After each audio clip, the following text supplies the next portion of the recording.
How to reorder your favorite meal on Chipotle.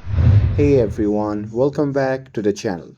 So if you want to reorder your favorite Chipotle meal in seconds, well in this video I'll show you how to reorder exactly what you love using the Chipotle app.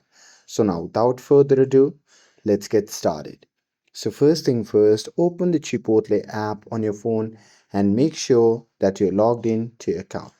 And now here, once you're inside the app, just tap on the profile icon shown in the top corner of the screen. And now here, once you're inside the profile section, simply scroll down and tap on orders. And here you will see a history of all your past meals. So scroll through and find your favorite meal, and once you have found it, just tap on it to view the details. And after that, just tap on the reorder button and it will automatically add the same items to your cart.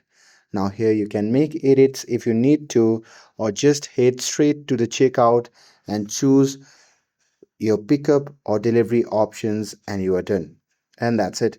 Reordering your favorite meal on Chipotle has never been easier. And with this, if you found this video helpful, then don't forget to like, share, and subscribe to get updated for more videos. Thanks for watching, and I will see you in the next video.